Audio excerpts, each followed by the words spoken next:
guys, it's me again, Albert Tigaspi. Welcome back to another episode of my vlog. For today's video, gagawa tayo ng Ube Condensed cake. So, I'll explain you the ingredients on how to make this Ube Condensed cake. So, 3 and 1/4 cups of all-purpose flour, then 2 eggs, and then 5 tablespoon of melted butter, and then 2 cups of granulated sugar. Syempre, hindi makalimutan yung natin, condensed ube flavor natin. Ayan, nakita niyo siya. And then the cheese, grated cheese, and then vanilla, and then with zero cooking oil, and then 1 cup of fish milk. So guys, handa na po ba kayo? Handa na po ba kayong malaman kung paano gawin tong Ube Condensed cake natin? So let's start.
Wow!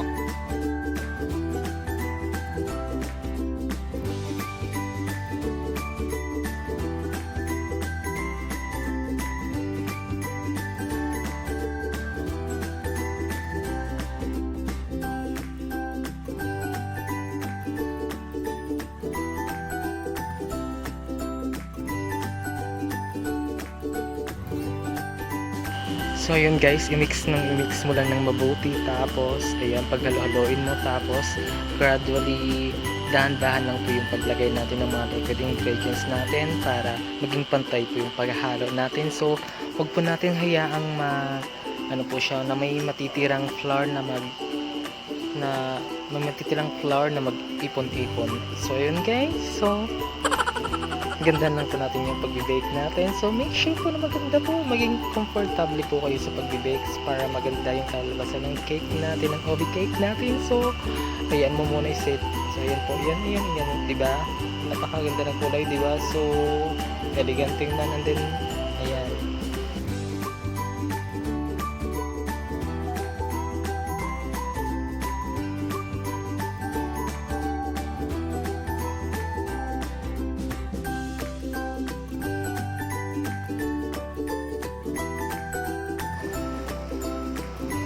So guys, if napapansin nyo na ganyan pa yung parang kulang pa siya sa liquid ingredients natin. So may natitira po akong ina-add ko po yung natitirang Ube natin na konting po. So ilagay natin para mas masarap siya laging yung Ube cake natin. So ayan guys.